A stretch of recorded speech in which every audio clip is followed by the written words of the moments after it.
వడ్డీ వసూలు అయ్యిందా, మీరు ఎట్లున్నారని ఎప్పుడన్నా అడిగిండా? ఇవాళ సీతకు వచ్చిన తర్వాత సంఘాల గౌరవం పెరిగిందా లేదా మీరు ఒక్కసారి ఆలోచన చేయండి. ఇవాళ సంఘాల వాళ్లకు అక్కడో ఇక్కడో కాదు, ఇన్ఫోసిస్, విప్రో, హైటెక్ సిటీ పక్కన, ఐటీ కంపెనీల పక్కన శిల్పారామం కానుకొని మీరు చేసిన ఉత్పత్తులు అమ్ముకోవడానికి 100 కోట్ల రూపాయల విలువ ఉండే నైట్ బజార్ను 3.5 ఎకరాల భూమిని మీకు ఇచ్చి 150 షాప్స్ మీకు అక్కడ పెట్టి మీ ఉత్పత్తులను అమ్ముకునే విధంగా, ప్రపంచానికి మీ టాలెంట్ తెలిసే విధంగా నేను సీతక్క ఏర్పాటు చేసుంటే మా ఆడబిడ్డలు నరేందర్ రెడ్డికి ఓటేయండి, మేము ఇవ్వకపోతే మీరు ఎవరికైనా ఓటేసుకోండి అని నేను ఈ సందర్భంగా నేను చెప్పదలుచుకున్నా. మిత్రులారా, ఇవాళ మా ఆడబిడ్డలు వంటింటి కుందేళ్ళు కాదు, మా ఆడబిడ్డలు సోలార్ పవర్ ఉత్పత్తి చేయొచ్చు, మా ఆడబిడ్డలు అదాని అంబానీలతో పోటీ పడాలని మహిళా సంఘాలకు ఇవాళ 1000 మెగావాట్ల సోలారు విద్యుత్ ఉత్పత్తి చేసే ఒప్పందాలు మా ఆడబిడ్డలతో చేసిన ప్రభుత్వం ఈ దేశంలోనే తెలంగాణ ప్రభుత్వం మొట్టమొదటిది. ఈరోజు కోటీశ్వర్లను మా ఆడబిడ్డల్ని సోలార్ పవర్ అగ్రిమెంట్లు చేసింది మేము. 1000 మెగావాట్లు ఈరోజు అదానితో పోటీపడి సోలార్ పవర్ ఈరోజు మా ఆడబిడ్డలు జనరేట్ చేసే విధంగా ఒప్పందాలు చేసినాం. ఈ ఆడబిడ్డలను ఓట్లేయమని నేను అడుగుతున్నా. అదే కాదు, ఆర్టీసీలో పెద్ద పెద్ద కంపెనీలు బస్సులు కిరాయికి పెట్టేది.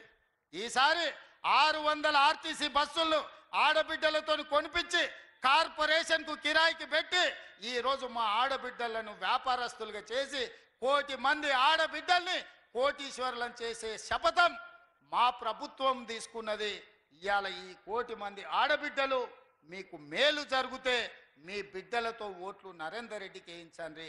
మా వల్ల మీకు ప్రయోజనం లేకపోతే మీరు ఓటు ఎవరికి ఏమని చెప్పినా నాకు అభ్యంతరం లేదు అని నేను ఈ సందర్భంగా చెప్తున్నా. మిత్రులారా, 10 ఏళ్ళు చంద్రశేఖరరావును చూసిర్రు. ఆయన ఏం వెలుగబెట్టిండో తెలంగాణలో కనిపిస్తుంది. 69,000 కోట్లతోని రాష్ట్రాన్ని అప్పచెప్తే 7,11,000 కోట్ల రూపాయలు అప్పు చేసిండు. ఆనాడు సంవత్సరానికి 6,500 కోట్లు మనం బకాయిలు కట్టేది ఉంటే ఈనాడు ప్రతి నెల 6,500 కోట్లు ఇవాళ చంద్రశేఖరరావు చేసిన అప్పుకు ముప్పుగా తయారై ప్రతి నెల 6,500 కోట్లు నేను సంపాదించిందంతా మీకు వెట్టకుట్ట కడుపు కట్టుకొని ఇవాళ అప్పులోనికి పటాన్కు కట్టాల్సి వస్తుంది. ఇవాళ సంవత్సరం తిరిగే లోపల ఈ 13-14 నెలల 75,000 కోట్ల రూపాయలు చంద్రశేఖరరావు చేసిన అప్పుకు నేను ఇవాళ మిత్తి కట్టిన. ఈ మిత్తి ఇవాళ ముప్పుగా తయారయ్యి మనల్ని మొత్తం తినేస్తుంది. రాష్ట్రాన్ని నిండా ముంచిండు, దివాలా తీసిండు. దివాలా తీపించిన రాష్ట్రాన్ని మనకిచ్చిపోయి ఆయన ఫామ్ హౌస్లో వండుకున్నాడు. సల్లంగా ఎప్పుడన్నా ఎట్లున్నారని మీ దగ్గరికి వచ్చిండా? ఆనాడేమో అధికారం పోయింది, మళ్ళసారి డిపాజిట్లు పోయినాయి. ఈ ఎన్నికల అభ్యర్థి లేడు, ఎన్నికల్లో పోటీ చేయనోడు, ఎన్నికల్లో అభ్యర్థి దొరకనోడు ఇవాళ కాంగ్రెస్ పార్టీని ఓడగొట్ట అంటారు. కాంగ్రెస్ పార్టీని ఓడగొట్టమంటే బీజేపీని గెలిపించమనే కదా. కొట్లాడుతుంటే నా కాలు పట్టి ఆయన గుంజిండంటే నా ఎదురుగుండోని సాయం చేసినట్టే కదా.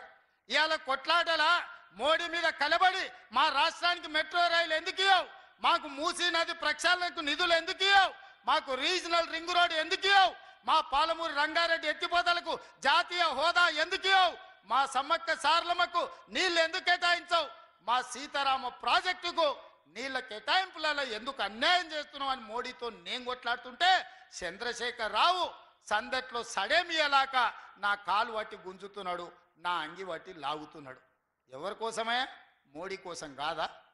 ఇవాళ గూడు పుటాని చేసి మోడీ కేసీఆర్ ఒక్కటై ఈరోజు మన ప్రభుత్వాన్ని ఇబ్బందుల పాలు చెయ్యాలని చూస్తున్నాడు.